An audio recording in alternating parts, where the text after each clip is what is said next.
I have to say, watching events unfold across the Atlantic has left me completely floored because the United Kingdom has just taken a bold and unmistakable step away from the United States in a manner that feels raw, deliberate, and utterly final. There was nothing subtle or veiled about it.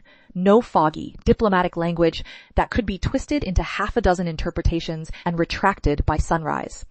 Prime Minister Keir Starmer himself extended the invitation to Mark Carney for a full state visit, the most elevated gesture of respect and partnership the UK can bestow, and then stood right beside him during a joint press conference at Downing Street to reveal a far-reaching UK-Canada economic and security pact.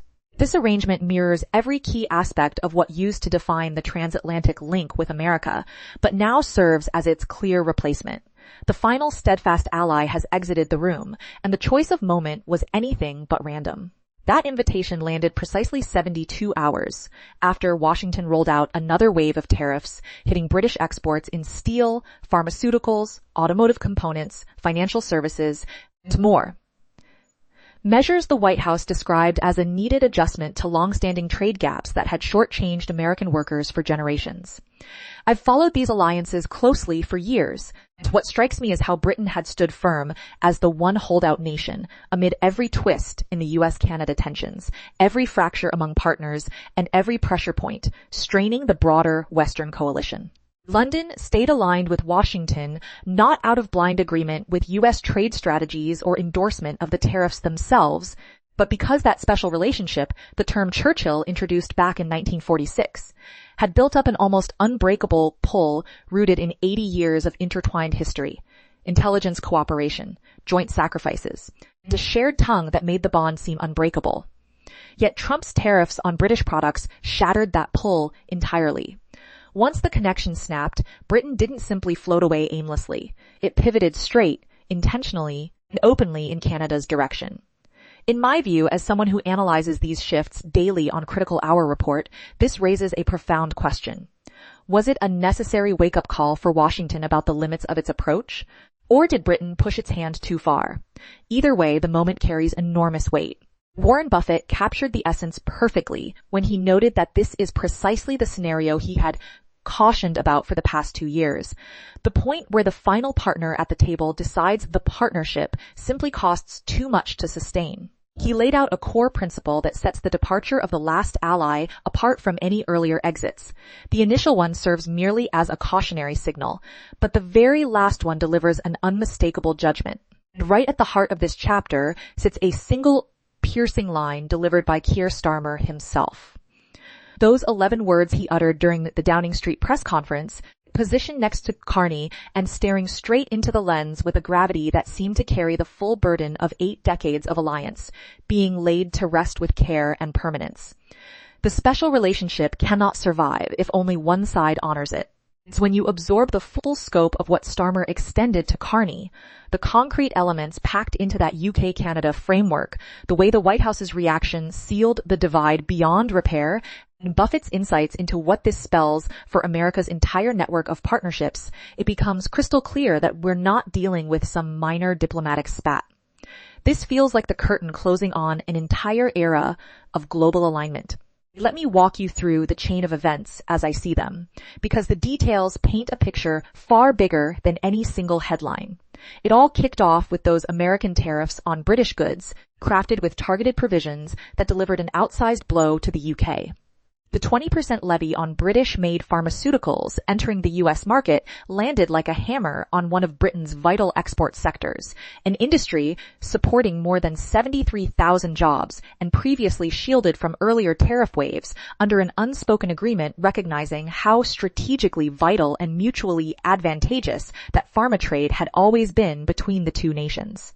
New compliance burdens on British banks and insurers in American markets were projected by the City of London to slash profitability from U.S. operations by roughly 14%. Even the automotive duties struck at iconic names like Jaguar Land Rover, Rolls-Royce, Bentley, and Aston Martin, symbols carrying huge cultural and economic resonance back home. London didn't view these measures purely as routine trade adjustments. They registered as a direct challenge. The real sting came not just from the economic pain, but from the deeper sense of broken trust. For 2 full years, Britain had been the major ally, refusing to voice public criticism of U.S. trade moves. Starmer pushed back against pressure at home to echo the EU's counter-tariff stance. He turned down earlier overtures from Carney to join the expanding group of countries seeking to lessen reliance on American economic ties. Behind the scenes, he kept open lines to the White House, lines that included firm private guarantees positioning the UK as a favored partner, shielded from the harshest tariff actions. Those promises came in 3 distinct conversations spanning 6 months. Discussions explicitly covered pharma exemptions. Financial services restrictions were ruled out entirely. Yet the tariffs that ultimately hit flew in the face of every such commitment made to the single ally that had held the line of loyalty when others had already stepped back. A senior Downing Street source, speaking anonymously to the BBC, put it plainly: the tariffs hurt but could be weathered. What couldn't was the violation of clear private pledges offered while Britain was out there defending America publicly before its own citizens, Parliament, and European counterparts. That, the official said, is not manageable. That is the end of the conversation. Another insider cut straight to the chase. We spent 2 years as the last friend still in the room, and they taxed our medicine. That vivid phrase, "they taxed our medicine," quickly became the go-to expression in British coverage, capturing the raw emotional layer beneath the policy dispute. Within 48 hours of the tariff reveal, the invitation to Carney went out, upgraded to the full pomp of a state visit: Buckingham Palace reception, parliamentary address, high-level bilateral talks, and an official signing. No Canadian Prime Minister had enjoyed that level of protocol since 2014, making the symbolism impossible to overlook.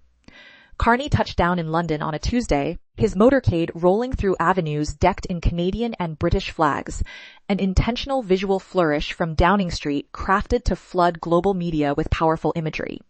The palace event drew royal family heavyweights, the entire cabinet, and heads of every major party, opposition included, underscoring unified national backing for the shift. Every detail seemed engineered to broadcast that Britain was now channeling the same diplomatic warmth and strategic closeness it had long reserved exclusively for the United States toward Canada instead. The real meat of the matter emerged at that Downing Street press conference, where substance eclipsed ceremony. Starmer opened with a nod to history, acknowledging the 8-decade foundation of the UK-US partnership forged in World War II's sacrifice, sustained through the Cold War, decolonization struggles, and the post-9/11 era. He expressed deep respect for that legacy and for the American people, yet made clear he stood there because current U.S. leadership, not the citizens or institutions, had rendered the special relationship unsustainable. It wasn't one misstep, but a consistent pattern treating close friends less like equals and more like resources to be leveraged. He ticked through the evidence. Pharma tariffs imposed despite explicit private exemptions, financial rules contradicting earlier assurances, the wider U.S. approach framing allies as rivals, pressures on Canadian ports and politics, Starlink pushback, and now medicine duties aimed at the lone partner, who refused to join the anti-coercion bloc. Britain had championed the relationship in Parliament, with European neighbours and among its own voters, trusting that the bond meant something real, that private words would hold, and that steadfastness would earn recognition. "We were wrong," he admitted. Then came the direct gaze into the camera and those 11 unforgettable words. "The special relationship cannot survive if only one side honors it." Applause erupted instantly. Within minutes, the phrase exploded across global trends. Within an hour, it topped every major outlet. The Times of London paired it with a Starmer-Carney photo styled like wartime alliance covers of old. The Guardian dubbed it the 11 words that close the Anglo-American chapter. The Financial Times observed that in 80 years, no British leader had voiced anything like it, and Starmer's decision to do so reflected not poor judgment, but the severity of the provocation forcing his hand. The partnership unveiled that day reshapes Britain's economic and defense posture around a non-US core for the first time in the modern age. Economically, it creates a zero-tariff free trade area surpassing prior bilateral deals, with mutual recognition of qualifications, aligned rules for pharmaceuticals, finance and tech, plus shared investment pools, directing British funds into Canadian energy, critical minerals, and Arctic projects. Provisions once held back for US talks. Pharma access mirroring past American terms, finance passporting akin to pre-Brexit EU setups, and tech data protocols discussed with Washington for 3 years were all redirected toward Canada. On the security side, the implications run even deeper. A new bilateral intelligence channel enhances Five Eyes cooperation but carves out a dedicated UK-Canada stream focused on economic and trade threats, specifically to flag potential US policy surprises affecting either country. 2 members of the Five Eyes Intelligence Pact have now built in-house safeguards against actions from a third member, an historic pivot turning the alliance from pure collective shield into a mechanism for mutual protection against economic pressure from within. Defense cooperation formalizes joint buying of naval assets, Arctic patrol gear, and satellite systems, the latter a direct answer to Starlink restrictions, and a commitment to independent sovereign capabilities, replacing US-dependent infrastructure. The White House reply only hardened the split.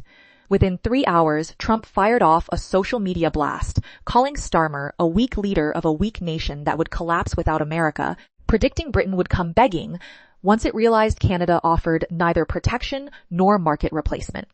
That response missed the mark completely because it reinforced exactly what Starmer had accused, treating allies as dependents rather than partners.